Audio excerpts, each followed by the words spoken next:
세일의 기도회가 진행 중에 있습니다. 사막에는 물이 없습니다. 근데 사막에는 여우와 다른 짐승들뿐만 아니라 놀랍게도 뱀이나 개구리, 풍뎅이까지 살고 있습니다. 그럼 이런 짐승들이 사막에서 어떻게 해서 물을 구하여 먹냐? 그 비밀은 바로 이슬에 있습니다. 하나님께서 하늘에서 이슬을 내려주시는데 이 사막에는 뜨거운 낮 기온과 차가운 밤 기온으로 인해서 밤과 새벽에 이슬이 맺힙니다. 여우 같은 짐승은 그러면 바위에 낀 이슬을 매일 핥아먹고 살고요. 뱀은 제 몸을 굽혀서 등에 내린 이슬을 혀로 핥아먹고 삽니다. 개구리는 자기 머리와 눈 근처에 내린 이슬을 두 손으로 씻어서 그것을 핥아먹습니다. 그럼 풍뎅이는 어떻게 이슬을 먹느냐? 풍뎅이 입은 입까지 돌아가지가 않는단 말이지. 그러면 풍뎅이는 서로 다른 풍뎅이의 등에 있는 이슬을 핥아먹느냐? 그렇게 생각하기 쉽지만 그런 추측은 틀립니다. 사막에는 혼자 사는 외로운 풍뎅이도 있기 때문에 사막을 연구하는 이 특수 전문팀이 사진을 찍었는데 이 풍뎅이가 어떻게 이슬을 먹는가 봤더니 이게 머리를 땅으로 이렇게 팍 쳐박는 거예요. 이렇게 둥글게 굽혀가지고 그러면 등에 맺힌 이슬이 이 등을 담고 딱딱한 등을 담고 입가로 쭉 흘려들어요. 이걸 이렇게 핥아먹는 거예요. 참으로 멋진 창조의 섭리가 아닌가 그런 생각이 들면서 참 우리에게 시사하는 바가 크다 그 생각이 드는 건 사막과 같이 팍팍한 이 땅에 살면서 우리가 머리를 땅으로 박고 그리고 등을 눕혀 기도하면 하나님께서 하늘의 이슬 생명의 말씀으로 우리에게 촉촉히 적셔주실 줄로 믿습니다. 믿으십니까? 세일의 새벽 기도회가 한 주 남았는데 아직까지 한 번도 머리를 꽂아본 적도 없고 등을 굳혀본 적도 없고 하나님 주신 이슬을 맛본 적이 없는 사람들은 회개하시고 완주하시고 새벽에 나오셔서 하나님의 은혜를 경험하실 수 있기를 주님의 이름으로 축원을 드립니다. 오늘 미스바 대성회라고 알고 있는 이 전투는 이 사무엘상 7장을 이해하기 위해서는 그 앞에 배경을 먼저 봐야 됩니다. 이스라엘 백성들이 출애굽해서 광야를 거쳐서 가나안 땅에 들어갔을 때 저들 나라는 사사가 이끌었습니다. 사사시대. 엄밀히 말하면 가나안 땅에서 사사가 이끌면 안 됩니다. 하나님이 생각하신 정치 형태는 사사가 이끄는 정치 형태가 아니었기 때문에 하나님은 가나안 전체에 들어갔을 때 11개 지파에 퍼져서 48개 성읍에서 레위인들이 흩어져서 하나님의 말씀을 전달하고 하나님이 직접 통치하시는 종교와 정치가 일치된 재정일치의 지방자치를 하나님이 생각하셨어요. 그래서 여호수아 사후에 하나님은 이스라엘의 지도자를 세우지 않았던 겁니다. 그리고 레위 지파에게 땅을 주지 않고 흩어졌던 이유도 바로 여기에 있어요. 모든 백성들은 그 성읍에서 외치는 레위 지파 사람들의 하나님의 말씀을 듣고 직접 하나님께 기도하면 하나님이 직접 다스리는 정치의 형태예요. 이것이 레위인들에 의해서 하나님의 말씀이 잘 워킹이 되기 위해서는 이 핵심적인 키를 레위인이 잘 감당해야 되는데 바로 여기에 이스라엘 백성들이 실패했던 거죠. 레위인들이 타락했고 가나안 문화와 타협하면서 백성들이 타락하기 시작했습니다. 하나님의 말씀이 성도들의 마음속에 살아있어서 가나안 문화와 타협되지 않고 그리고 거룩하고 성결되게 살아야 되는데 가나안 문화에 그냥 다 동화되면서 살아가고 말았다는 거예요. 그래서 하나님이 이것을 깨닫게 하시려고 이방 민족을 들어서 이스라엘을 치게 하시고 이스라엘 고통당하면 하나님께 다시 부르짖게 되고 그 부르짖음을 하나님이 들으시고 그 백성 가운데서 사사를 세우시고 그리고 이스라엘을 다시 해방시켜 주셨다는 거예요. 그러니까 사사라고 하는 사람이 등장하는 자체가 이미 벌써 뭐가 제대로 들어가지 않고 있다는 것을 말해주는 거예요. 사사는 나오면 안 됩니다. 이스라엘의 위기가 오면 안 됩니다. 사사가 나왔다고 하는 건 백성들이 잘못하고 있다는 것이고 하나님이 징계의 채찍을 들었다는 얘기고 하나님이 구원자로 레스큐어로 등장하는 인물이기 때문에 엄밀한 의미에서 사사기는 그래서 사사기가 되면 안 돼요. 레위기가 되어야 됩니다. 근데 레위기가 이미 있으니까 레위기 시즌 2, 레위기 시즌 2, 사사기는 레위기 시즌 2가 됐어야 됩니다.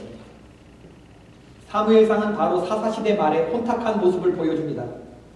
사사시대는 사람들이 각기 자기의 옳은 소견대로 행하던 시절이었고 여호와의 말씀이 희귀하여 이상이 흔히 보이지 않던 시절로 요약될 수 있어요. 백성들을 말씀으로 인도를 해야 할 이 사무엘 시대의 제사장, 사사이면서 제사장이 엘리인데 엘리의 신체가 그 시대의 어두움을 드러내준다 이 말이죠. 그때 엘리는 늙고 비둔하고 눈이 어두웠다고 그랬어요. 늙고 몸이 비둔하고 눈이 어두웠다. 시대적인 어두움을 표현하는 말이죠. 엘리 제사장의 두 아들 홈니와 비느하스는 제사를 더럽히고 성소를 더럽혔습니다. 하나님은 이러한 이스라엘을 징계하시기 위해서 블레셋이라고 하는 적을 들어서 사용하셨는데 이 전쟁 이야기가 사무엘상 4장에 나오는 이야기죠. 이스라엘은 에벤에셀의 진치고 블레셋은 그 아벡의 진치고 그래서 아벡 에벤에셀 전투라고 불리는 이 블레셋과 이스라엘 12지파의 1차 전면전이 벌어지는데 바로 이 전투에서 1차 교전에 이스라엘 백성들 4,000명이 죽고 그리고 혼비백산한 이스라엘 백성들이 홈니와 비느하스가 여호와의 법궤를 들고 나가면 이길까 싶어가지고 법궤를 앞세워 나갔는데 이 두 번째 교전에서는 3만 명이 죽습니다. 그리고 홈니와 비느하스가 죽고 설상가상으로 이 법궤를 빼앗기고 그리고 아들 둘이 죽었다는 얘기를 듣고 엘리 제사장은 앉아있던 의자에서 뒤로 넘어가갖고 목이 부러져 죽는데 그때 비느하스의 아내는 해산을 하게 되죠. 그 아이의 이름을 이가봇이라고 지었습니다. 이가봇이라고 하는 말은 영광이 이스라엘을 떠났다 이런 말이죠. 시대적인 어두움을 표현하는 말입니다. 아벡 에벤에셀 전투에서 승리한 블레셋은 이스라엘에 대해서 아주 강력하게 압박을 하는데 이 아벡 에벤에셀 전투가 파생한 세 가지가 있어요. 첫 번째 뭐냐면 블레셋은 이스라엘 백성들이 예배를 드리지 못하도록 사무엘과 엘리 제사장이 섬기고 있던 예배가 있었던 장소 실로라고 하는 곳인데 실로를 완전히 파괴시켜버려요. 제사장들을 흩어지게 했습니다. 일종의 종교 탄압이죠. 실로의 성소를 파괴했다는 것. 두 번째는 이스라엘의 수도였던 기브아에서 5km밖에 떨어지지 않은 엎어지면 코다 올 곳에 게바라고 하는 지역이 있는데 그 게바에 블레셋 영문을 설치합니다. 이스라엘의 수도가 있는 이 심장도 한가운데에 식민 통치를 강화하는 블레셋의 총독부가 설치되는 거예요. 이건 정치적인 탄압이죠. 세 번째는 이스라엘을 무장해제시킵니다. 이건 군사적인 탄압입니다. 이제 이스라엘에는 무기가 없어요. 철제 무기, 도끼라든지 낫이라든지 칼이라든지 이런 걸 만들려면 전부 다 블레셋으로 건너가서 만들어 와야 됩니다. 이스라엘에 남아있던 모든 대장장이들을 블레셋 사람들이 싹쓸이를 해갔기 때문에 사울왕 시절의 군사들 가운데에 블레셋과 맞서서 변변한 철제 무기를 가지고 있었던 것이 사울왕과 요나단밖에 없었다는 것을 보면 이해될 수 있는 그런 대목이죠. 이런 식으로 이스라엘은 블레셋의 몇 년 통치를 받느냐? 20년 통치를 받아요. 전체적으로 40년인데 앞선 20년은 삼손이 그런 대로 나라를 지켜주기 때문이고 후에 20년 동안 더 통치를 40년 동안에 이렇게 블레셋 총독부의 식민 통치를 받게 되는 것이죠.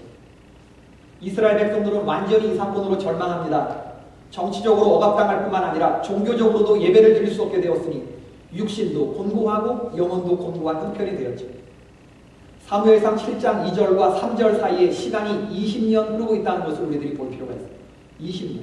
법궤 빼앗기고 다시 찾는 기간 동안에 20년의 시간이 흐르는 겁니다.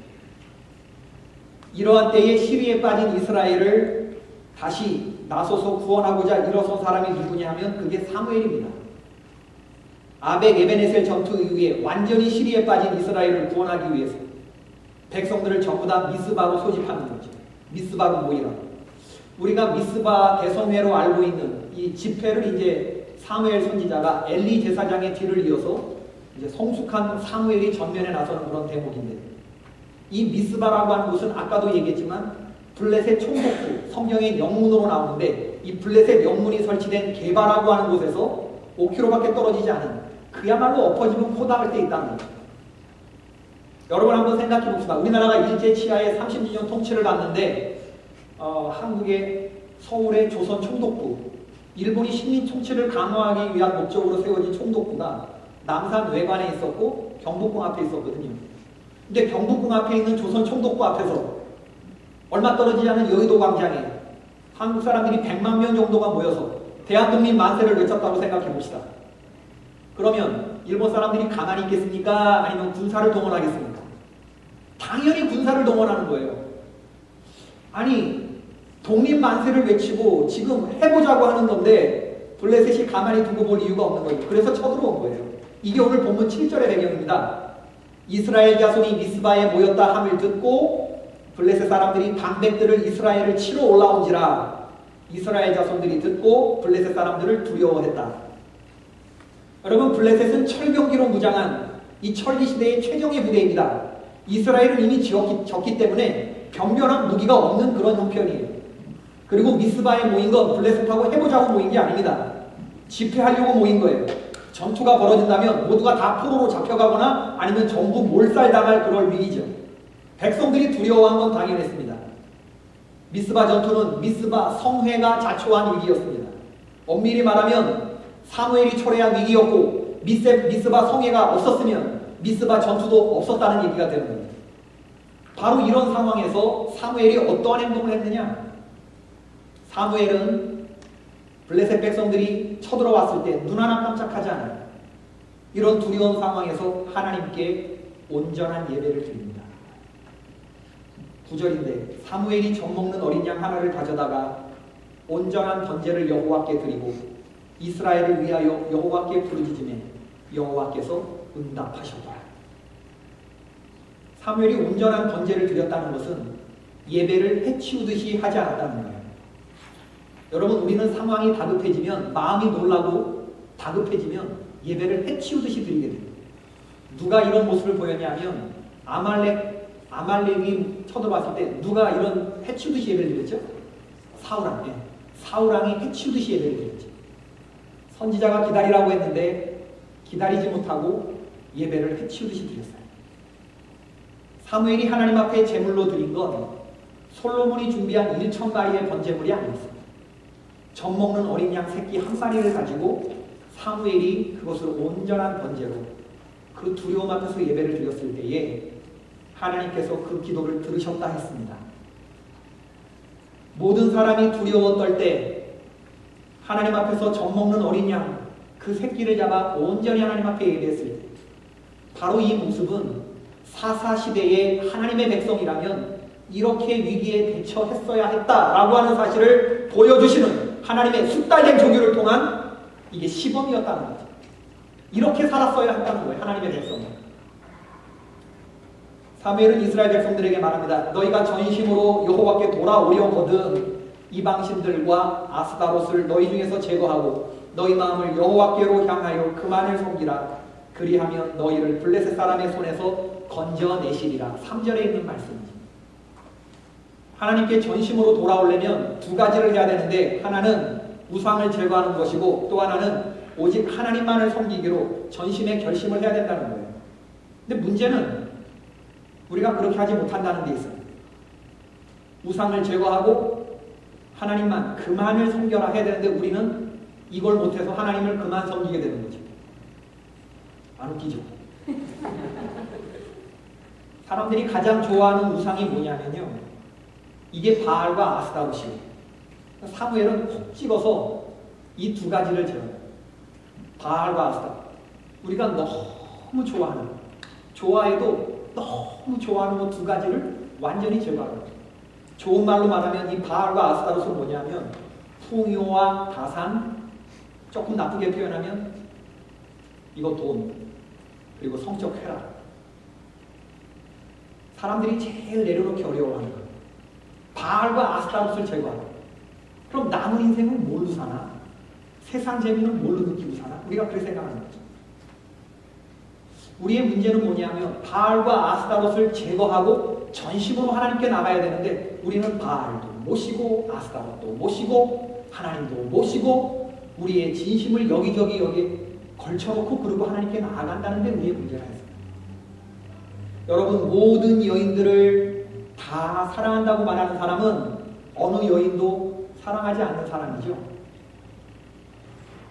진심은 전심이 아닐 수 있어요. 조일원 집사님, 김송희 집사님을 전심으로 사랑하십니까? 이렇게 대답이 바로 나와야 된단 말이에요. 전심으로 사랑해야 된다는 거예요. 전심으로. 김송희 집사는 조일원 전심으로 사랑해요? 네. 이렇게 나와야 된다. 여러분, 근데 진심으로 남편을 사랑하지만 미스 김도 진심으로 사랑하고 미스 박도 진심으로 사랑하면 아내도 사랑하고 이 여자도 사랑하고 저 여자도 나는 오른 여자 안 맞고 가는 여자 안 잡는다. 이러면 이게 무슨 전심이겠냐는 거예요. 여러분, 전심은요, 진심이 바탕이 된 것이고 여호와께 돌아오는 진심은 전심이 바탕되어 있어야 되는 거예요. 하나님은 우리에게 진심을 원하셔요? 전심을 원하셔요? 전심을 원하신다는 거예요. 너희가 바알과 아스타로, 너희가 돈 좋아하는 거 안다. 너희가 성적 쾌락, 세상의 재미 좋아하는 거 안다. 그러나 이거 제거하지 못하면 나는 너희들의 전심으로 인정할 수 없다는 거예요.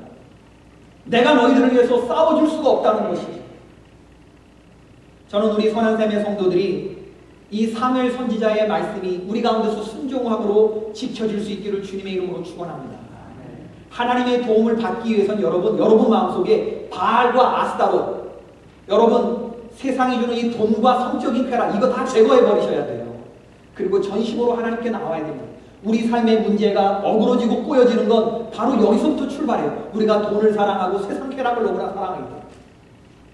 그럼 문제 해결은 다시 하나님께로 손들고 이 모든 것들을 끊어내고 그리고 주님 앞에 나왔을 때 문제가 해결되기 시작합니다.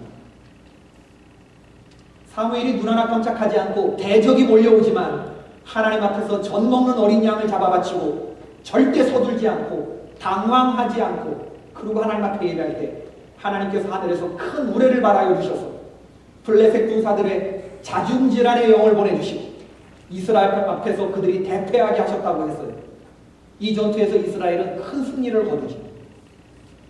사무엘은 승리를 주신 하나님을 기념해서 미스바와 세인 사이에 돌을 취하여다가 하나님께 예배하고 그곳 이름을 뭐라고 했다?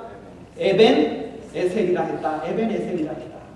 하나님이 여기까지 나를 도우셨다. 이 하나님을 기념하기 위해서 에벤 에셀의 믿음을 보이셨다. 오늘 본문을 보면요, 여러분, 우리는 우리 스스로에게 두 가지 질문을 물어야 하는데, 첫 번째는 나를 지금 가장 두렵게 만드는, 나를 위협하며 다가오는 무시무시한 나에게 블레셋은 누구인가? 내 삶의 블레셋은 누구인가? 또 하나는 내가 아직 제거하지 못하는 바알과 아스타롯은 무엇인가? 진짜 블레셋은 눈앞에 새카맣게 올라오는 눈에 보이는 적이 두려운 적이 아니고, 진짜 여러분 우리가 상대하기 위험한 적은 바로 우리 안에 있어요. 여러분 안에 역사하는 불순종의 영이죠. 그때 너희는 그 가운데 행하여 이 세상 풍조를 따르고 공중 권세 잡은 자를 따랐으니 곧 지금 불순종의 아들들 가운데서 역사하는 영이라. 너희가 그 가운데서 우리 육체의 욕심을 따라 지내며 육체와 마음에 원하는 것을 하여 다른 이들과 같이 본질상 진노의 자녀가 되었다. 에베소서 2장 2절부터 3절에 사도 바울이 얘기하는 게 뭡니까? 여러분, 우리로 하여금 세상 풍조를 따르고 우리로 하여금 우리의 마음과 육신 땡기는 대로 살게끔 우리를 이끌어가는 게 누구냐? 나의 의지가 아니라는 겁니다. 우리 가운데 역사하는 불순종의 영이 있다는 거예요. 내 의지보다 더 힘이 강력한 어떤 영적인 힘이 있는데 그 사단 마귀의 영이 우리를 글로 끌고 간다는 거예요. 우리의 육신이라고 하는 건요, 여러분, 이게 얼마나 하나님의 말씀과 상충되는 존재인지 몰라요. 우리 육신이 얼마나 연약한 존재인지 몰라요. 믿음이 있다고 해도 육신의 고통을 넘어서는 믿음을 갖기가 힘들어지는 거예요. 내 삶을 어렵게 만들고 망가뜨리는 내 삶의 바알과 아스타롯을 제거하지 못하게 하는 이런 불순종의 영 때문에 하나님의 백성들이 세상 사람과 전혀 다를 바 없는 진노의 자녀로 살아가게끔 만드는 우리 안에 역사하는 영, 이것이 블레셋이라는 우리 안에 이것을 제거하고 이것을 주님 앞에 보이면서 나아가야 하는 것이죠. 문제는 눈에 보이는 적이 아니라 십자가의 자아를 못 박지 못한 내가 문제이고, 문제는 우리의 불신이 하나님을 마음 가운데 전심으로 모시지 못하게 하는 이 불신이 우리에게 이게 죄가 된다고 하는 것입니다. 여러분, 내 힘으로 이러한 영을 이길 수가 없습니다. 오직 하나님의 능력을 힘입을 때만 이러한 것들이 이겨지는 줄로 믿습니다. 오늘 사무엘이 백성들 앞에서 보여주는 건 뭐냐 하면 기도하는 한 사람이 얼마나 하나님 앞에서 위대해질 수 있는가, 이것을 보여주는 거예요. 하나님은 기도하는 한 사람을 얼마나 기뻐하시는가. 전 세계 인구가 70억인데 70억 가운데 한 사람은 대단하지 않아요. 그러나 70억에게 영향력을 미치는 한 사람은 대단합니다. 한 사람은 70억의 인구를 놓고 보았을 때 대단한 존재가 아닙니다. 그러나 하나님이 함께 하시는 한 사람은 대단한 존재예요. 하나님은 이날 부르짖는 사무엘 한 사람을 보시고 이스라엘에게 승리를 안겨주셨어요. 저는 이 하나님이 살아계시다고 믿습니다. 이 살아계신 하나님이 오늘날 동일하게 우리 가운데 역사하시고 여러분 가운데 역사하신다고 믿습니다. 너희는 예루살렘 거리를 빨리 다니며 그 넓은 거리에서 찾아보고 알라. 너희가 만일 정의를 행하며 진리를 구하는 자를 한 사람이라도 찾으면 내가 이 성읍을 용서하리라. 예레미야 5장 1절에 있는 말씀입니다. 하나님이 예레미야 선지자에게 내가 이 도성을 왜 끝장내려고 하는지 아니? 너 예루살렘 거리를 다녀보라는 거예요. 그 넓은 거리를 찾아 헤매면서 찾아보고 알라는 거예요. 이 가운데, 이 도성 가운데에 하나님의 정의를 행하며 진리를 구하며 기도하는 사람을 한 사람이라도 찾을 수 있는지 네가 보라는 거예요. 우리는 창세기 18장에서 소돔과 고모라의 구원을 놓고 기도했던 우리는 아브라함의 기도를 알고 있어요. 하나님은 소돔과 고모라를 위해서 기도하는 아브라함의 기도를 다 들어주셨어요. 아브라함 생각에 소돔과 고모라에 하나님을 섬기고 진리를 행하는 10명의 의인 정도는 있을 줄 알았어요. 10명. 그래서 아브라함은 10명의 자신이 있었기 때문에 계속 하나님 앞에 40명, 30명, 20명, 10명 계속 내려갔지만 10명은 있겠지 싶어갖고 기도를 마쳤던 거예요. 그런데 여러분, 소돔과 고모라는 10명이 없어서 망한 게 아니라 한 사람이 없어서 망했습니다. 롯의 가족들만 해도 롯과 아내와 딸들과 사위감들 이렇게만 해도 한 10명은 되겠다 싶었는데 결국에 보니까 믿었던 하나님의 사람들이 바알과 아스타를 수지하지 못하고 하나님이 피신하라고 하는데 뒤를 돌아보고 소음기둥대고 어떤 것은 저 산으로 도망가라고 그러는데 저쪽까지 가면 내가 죽게 생겼으니 요 가까운 요 산까지 가게 해달라고. 롯이 그렇게 그 와중에도 천사하고 딜을 하고 앉아있고. 소돔과 고모라는요 여러분, 한 사람이 없어서 망했고 롯의 가족이 살 수 있었던 것은 아브라함이 있었기 때문에 살았습니다. 하나님 마음에 합당한 한 사람이라도 그 성읍에 있으면 하나님은 그 의인으로 말미암아 죄인을 면하지 않는 분이세요. 사무엘 선지자는 이 어려운 위기의 상황에서 이 위기를 탈출할 수 있는 첫 단추가 무엇인지를 보여주는 사람이죠. 우리가 어떤 위기 앞에서 이 위기를 이기기 위해서 누구의 힘을, 어떤 힘을 필요로 하는지 하나님 앞에서 분명한 태도를 보이며 나아갔던 온전한 예배를 드린 주인공, 이게 사무엘이라는 거예요. 우리가 살면서 당하는 여러 어려움들의 원인이 많이 있겠지만 여러분, 그 문제의 진정한 해결은 우리 하나님께 있습니다. 하나님이 만져주셔야 여러분 삶의 문제들이 부작용 없이 해결될 수 있습니다. 여러분이 여러분의 능력으로 해결할 수 있겠죠. 그러나 얼마만큼까지만 할 수 있겠습니까? 하나님이 만져주셔야 온전하게 모든 사람과 더불어 화평한 이러한 은혜를 하나님이 부어주시는 거죠. 부흥 강사님들이 그렇게 부흥회를 할 때마다 하나님하고 신통해야 한다고, 하나님하고 신통해야 한다고 그렇게 외치는 게 바로, 따라해 봅시다. 신통하면 인통하고, 인통하면 물통하고, 물통하면 형통한다. 시작. 이걸 어떻게 한 번에 다 따라 하시죠? 여러분도 아시는 거예요. 그죠? 무슨 뜻인지도 아시겠죠? 아시니까 따라 하셨겠지? 신통하면, 하나님과 신통하면 누구하고 통해요? 사람들하고 통해요. 인통해요. 사람들하고 통하면 그러면 뭐가 통하게 돼요? 그 다음에 물질이 서로 사람들 사이에 이 형통한 이 물질이 통하게 돼요. 이 물질이 통하고 사람과 통하고 하나님과 통하면 마지막으로 우리의 삶이 형통해지는 거예요. 다시 한번 큰 소리로 따라해봅시다. 신통하면 인통하고 인통하면 물통하고 물통하면 형통한다. 시작. 아멘. 이수리 권사님 정말 못 따라 하시는데 신통하면 인통하고 인통하면 뭐 통하자고? 몰라? 물통하고 물통하면 형통한다. 형통이 맨 마지막 결과라면요, 맨 처음에는 신통이 있어요. 하나님은 사무엘에게 어떻게 형통하게 해주셨냐? 사무엘이 사는 날 동안에 블레셋 사람을 막으심에 블레셋 사람들이 이스라엘에게서 빼앗았던 성읍이 에그론부터 가드까지 이스라엘에게 회복되니 이스라엘이 그 사방 지역을 블레셋 사람들의 손에서 도로 찾았고 또 이스라엘과 아모리 사람 사이에 평화가 있었다. 여러분, 이런 형통은요, 사무엘 힘으로 도저히 이뤄낼 수 없는 평화입니다. 이건 있을 수 없는 일이 이 시대적인 상황에서. 누가 도와줬기 때문에 이런 일이 가능해요? 어떻게 블레셋의 에그론부터 가드까지 성읍이 회복되어지고 어떻게 우리 조상들이 뺏겼던 땅을 내가 다시 빼앗을 수 있고 어떻게 블레셋 말고 아모리 족속 그렇게 끈덕지게 우리를 괴롭혔던 적군 사이에서 평화가 있을 수가 있죠? 이건 사무엘의 능력 갖고 되는 게 아니라고요. 하나님이 도와주셨을 때만 이게 가능한 복인데 하나님이 사무엘에게 허락하신 형통이거든요. 이게. 이 형통의 축복의 첫 번째는 하나님하고 통하기 위해서 하나님께 나와 기도하는 사무엘의 모습이 있었다는 거예요.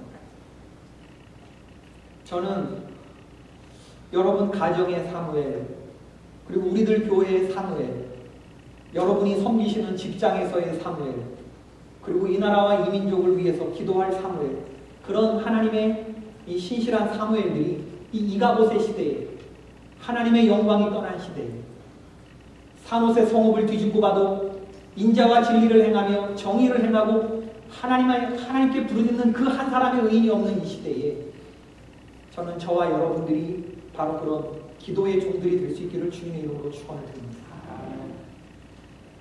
오늘 블레셋의 침공 앞에서 사무엘이 두렵지 않았겠어요?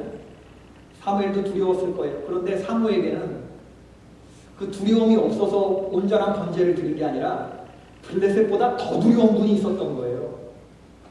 블레셋을 보면 이러지 못합니다, 여러분. 사무엘이 지금 하는 짓은요, 믿음이 없으면 이건 자살행위와 똑같은 짓이에요. 그런데 담대함을 가지고 한다는 건 이런 짓조차도 하나님이 힘 주시니까 할 수 있는 거예요. 이런 짓이 어떤 짓이에요? 온전한 번제를 드리는 거, 이런 상황에서 그 힘조차도 하나님이 주시는 거죠. 이거는 죽으면 죽으리라 하는 이런 결단이 있지 아니하면, 눈에 보이는 블레셋보다 눈에 안 보이는 하나님을 더 두렵게 느끼는 사람이 아니면 절대 흉내내지 못하는 그런 일입니다. 이걸 섣부르게 사울이 흉내내려고 했다가 믹마스에 진치다가 길갈까지 도망가고 나중에 웃기는 짓을 한 것은 흉내내려고 했던 사람들이 보이는 한계예요. 이런 진짜 믿음은 짝퉁 믿음 가진 사람들이 도저히 형제될 수 없는 일이에요. 하나님은 이런 진실된 믿음을 가진 사람들을 찾는다. 너희들 가정에 누가 하나님 앞에 나와 기도하는 한 사람이겠습니까? 내가 이만한 힘을 준비하고 있는데 누가 너희들 교회와 너희들 직장과 너희들의 삶에 이 문제를 내가 해결해 줄 힘이 있는데 누구를 통해서 내가 이걸 들어줄까? 여러분, 눈에 보이는 두려움보다 이 두려움을 초래한 내 죄가 더 진하게 보이거든 사무엘처럼 엎드려 부르짖는 여러분 되기를 주님의 이름으로 축원을 드립니다. 여러분, 우리가 평생 예수님 믿을 텐데 이런 사무엘의 하나님을 경험해보고 싶지 않습니까? 하나님이 허락하시는 형통함이 무엇인지 맛보고 싶지 않으세요? 여러분의 능력대로 지금까지 잘 살아왔다면 궁금하지 않으세요? 그럼 하나님이 함께해 주시는 형통은 어떤 것인가? 그걸 한번 맛보고 싶지 않냐? 그 말입니다. 영혼이 잘된 같이 범사에 잘되고 강건한 축복이 있다고 말씀하시는데 그 복이 무엇인지 가져보고 싶지 않냐는 거예요. 경험해보고 싶고 맛보고 싶고 가져보고 싶은 사람들은 진실로 여러분들에게 말하노니 여러분 마음속에 있는 바알과 아스타롯을 제하고 육체의 정욕을 따라 살려고 하는 그런 것 제거해버리고 마음을 새롭게 함으로 변화를 받아 하나님 앞에 나와 무릎 꿇고 온전한 예배를 드릴 때 바로 그 자리서부터 그러한 삶이 경험되는 줄로 믿습니다. 어떤 분들은 그래요. 목사님 말씀대로 했다가 광신자 되는 거 아니냐. 광신자도 아무나 되는 거 아닙니다, 여러분. 사무엘 선지자를 보여. 한번 보시면 이 사람 광신자입니까 아닙니까? 믿음을 제거하고 보면 적군이 몰려오는 상황에, 새카맣게 몰려오는 상황에 무기도 없는데 이걸 대응이라고 엎드려 기도하는 사무엘의 이 모습을 보세요. 이거 광신자입니까 아닙니까? 대답하세요. 광신자죠. 그러나 이런 광신자는 권장할 만한 광신자예요. 하나님 기뻐하는 이런 광신자들이 우리 교회에 많이 세워졌으면 좋겠어요. 예수님이 마태복음 11장 12절에 말씀하셨는데 세례 요한 때부터 지금까지 천국은 침노를 당하나니 침노하는 자는 빼앗느니라. 할렐루야. 하나님은 세례 요한 때부터 지금까지 침노를 당하는 자에게 하는 것입니다. 천국은 침노하는 자의 것이라고 말씀하시는 거예요. 우리가 천국을 어떻게 공격하냐, 어떻게 침노하냐, 그건 기도로 침노하는 거예요. 하나님 쉬시려고 하는데 쉬시지 못하게끔 성도가 기도하는 거예요. 전 먹는 어린 양을 가지고 온전한 마음, 사람들이 다 제단이 무너져도 내가 온전한 예배로 바알과 아스타로스를 제거하고 온전한 심령으로 나아가는 한 사람, 그 하나님이 주목해 보시는 한 사람으로 나아가면 거기서부터 문제 해결이 있지 않겠습니까? 바로 천국은 그런 사람의 마음속부터 시작된다는 거예요. 그런 사람이 주변도 살리고 그런 사람들로부터 축복이 흘러가는 거예요. 하나님은 모든 사람에게 똑같이 복을 주는 게 아니라 어떤 한 사람에게 넘치는 복을 주어서 그로 인해서 축복이 넘쳐나게끔, 그 선한 영향력이 넘쳐나가게끔 그렇게 인도하시는 분이십니다. 세일의 기도회가 한 주 남았는데 좀 그런 일이 있었으면 좋겠다는 생각을 해보는 것은, 주일보다 더 거룩한 6일의 삶을 이제부터 여러분들이 좀 사시고, 하나님이 지켜보시는 것은 주일 하루가 아니라 정말 바알과 아스타롯이 판치는 이 6일 동안의 삶 가운데에서 정말 이걸 여러분들이 다 제거해줍니다. 하나님은 불꽃 같은 눈동자로 살피실 거예요. 여기서 승리한 여러분들이 그 승리의 간증을 가지고 주일날 나오시는 겁니다. 온전한 젖 먹는 새끼를 가지고 하나님 앞에 예배드릴 때 하나님께서 그 순간부터 만져주시는 거예요. 여러분 가정들의 문제가 있지 않습니까? 그 문제를 놓고 기도하시자고 했잖아요. 두려움과 의심이 있지만 끝까지 정결하고 끝까지 인내하고 끝까지 신실함을 유지하면서 다니엘처럼 하나님께 부르짖자 했잖아요. 믿음으로 꽁꽁 묶고 마지막 한 주를 다시 한번 주님께 기도하면서 과연 하나님이 내 삶에 어떻게 역사하시는지 그 형통함을 한번 맛보시기를 바랍니다. 제가 분명히 이야기합니다. 살아계신 하나님께서 그렇게 전심으로 기도하시는 여러분들을 섭섭지 않게 하실 것입니다. 큰 능력으로 함께 하실 것입니다. 기도에 응답하실 거예요. 여러분의 눈물의 간구에 응답하실 거예요. 두려워하지 마시고 의심 갖지 마시고 사무엘처럼 나와 기도할 때 하나님은 그 자리서부터 동일한 방법으로 역사해 주실 줄로 믿습니다.